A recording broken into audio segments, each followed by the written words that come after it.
Hello, my name is Michael Smith. I'm the museum director here at the National Model Aviation Museum with the Academy of Model Aeronautics.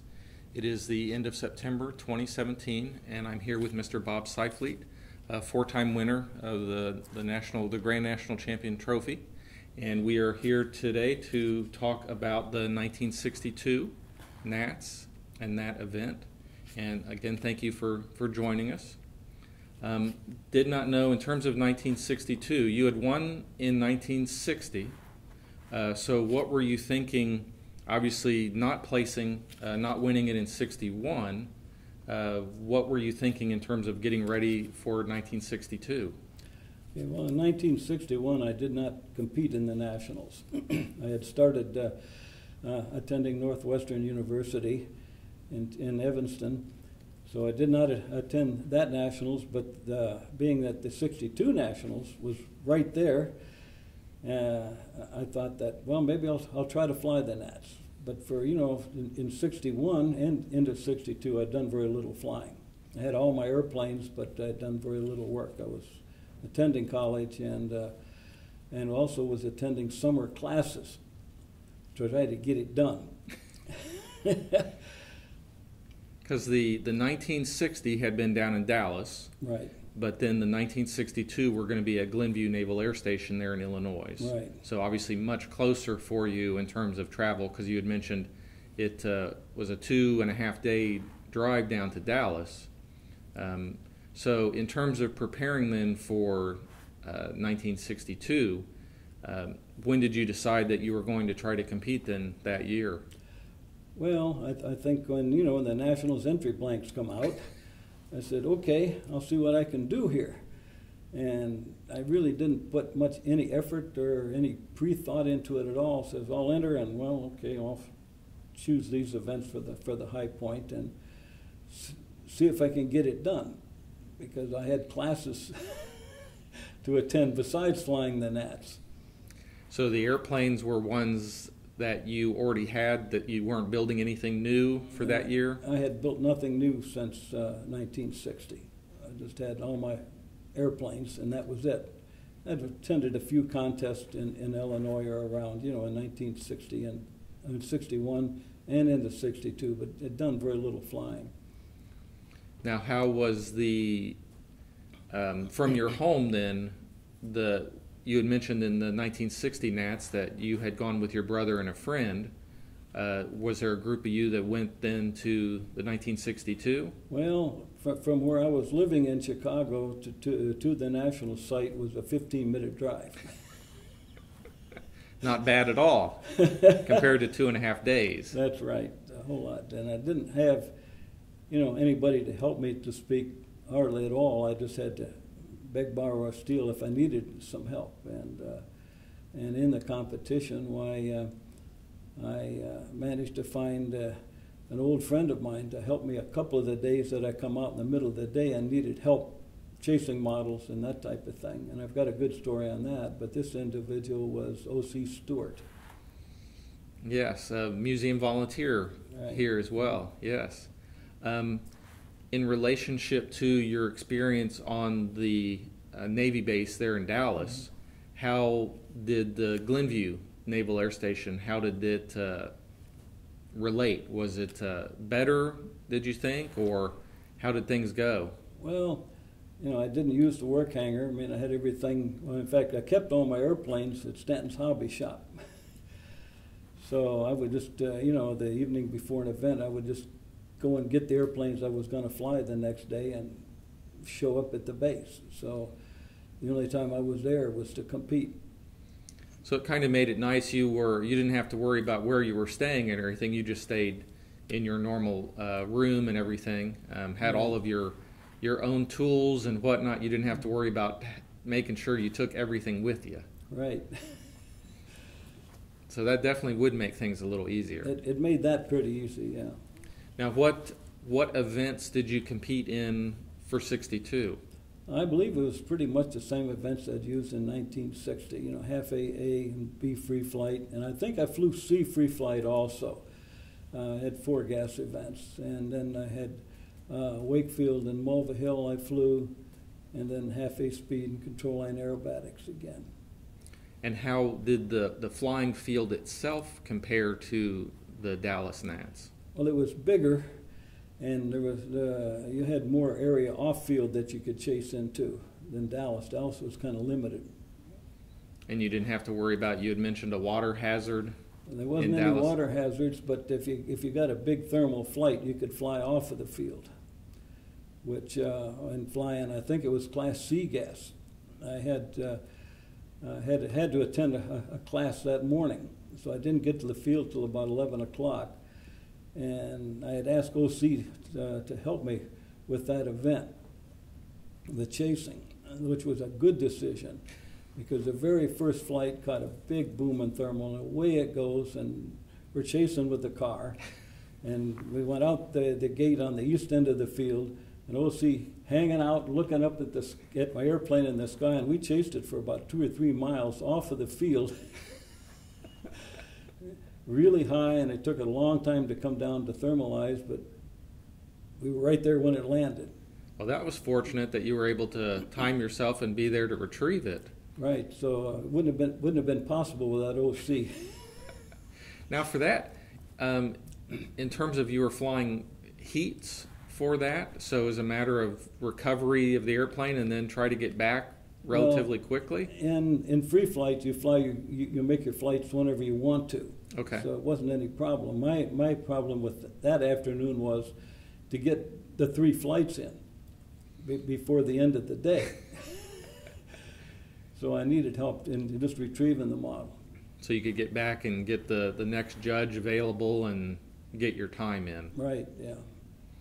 So how did you do overall that year in terms of the different events? Do you recall? Yeah, I do not recall what my placings were. I think I got second in F1C power, which I did not use as a high point event.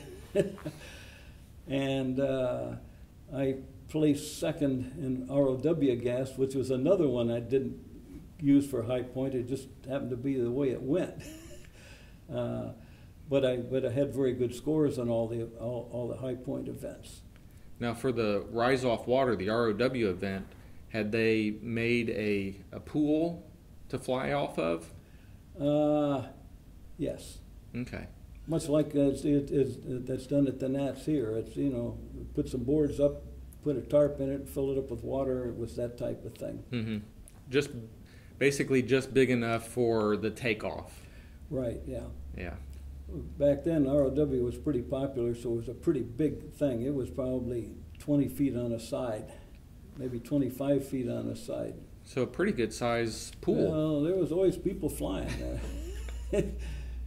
Usually 2 or 3 were trying to get ready to go at any time, so you needed a pretty good sized ROW. Now, how were the weather conditions and everything that year? I think the whole contest was good weather. I don't recall it being anything else but really good weather. Didn't have to fight the heat that you had no, down in not Dallas? Quite. It may have only been 90 degrees instead of 110. Made quite a bit of difference. Right.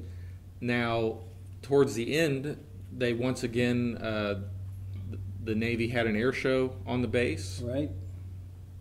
Now, for the air shows, did the Blue Angels perform? Almost universally, the Blue Angels performed, and generally they had assorted static display aircraft and stuff like that. And I think they had a demonstration with helicopters using for research, rescue missions and stuff. They did demonstrations with that, I recall. And also for the static display and a flyby, they had a British Vulcan bomber at that Nats. It was setting out on the tarmac, and we actually flew for the air show, which was neat. It was rather impressive. Yeah, that was a big airplane. Big airplane, yeah. For everybody to see something from England come over and participate. Now, the Nats generally ended Sunday morning. Right. And then the air show would be in the afternoon. Yeah. Yeah. And if I remember correctly, at all of those Nats, in the morning, there was only one control line event, and that was control line scale, meant for the crowds. Something that the crowds would be able to see and recognize the airplanes. And it was of interest to them, you know. Right. Now, for the Nats in general, was there a crowd that attended and was watching? During the regular days of the competition, there were spectators, but not a huge number. And then on Saturday and Sunday, it was just on Sunday they had the air show. Okay, and that's when it would obviously get busy and whatnot. Oh yeah, huge crowds. Now, did you have a pretty good feeling throughout the week that you were doing pretty good for your times and everything for the national? Well, all the events I did well enough. I was pretty confident that I had a good chance of winning it. I felt anyway, and I did. Now, that year, who were your main competitors? You know, I don't remember. And then at the air show is when you were brought forth and awarded the 2 trophies that we have here. Right. And what were your thoughts then, having won it a second time? Well, I got lucky. Having not really flown much for over a year, to that point, I felt that I had done pretty well, you know, not having much practice. Right. Particularly even in control and aerobatics, I think I hadn't flown the airplane in a year. Just went out and flew it. So you like you said, you kind of lucked out. Yeah. I got lucky. Now this we have here the Open National Champion and the Grand National Champion trophy for 1962 with us. In relationship to your other year in the 1960 that you won, when you came home, how was your family? What was the reaction with them? Well, I called my folks on the phone and said I won it again, and they seemed happy, but they were concerned whether I cut too many classes to fly at the Nats, because I had to cut a couple classes. So they were concerned about your priorities. Right. They were footing the bill. But obviously, coming home with both those trophies, you felt good that you had done what you needed to do. Right. And we displayed them in Stanton Hobby Shop for a while, because I was working part-time for Joe Stanton up there. So we had them in the hobby shop for a while, so that, you know, made him happy too, to have somebody working for him that could achieve some success anyway. Yeah, have some notoriety, and people would say, "Oh, this is the hobby shop where Bob Sifleet comes and works and buys his supplies." Right. Yeah. Was there any media or anything that contacted you for stories or anything that year? No, I don't think so. I don't think there was anybody.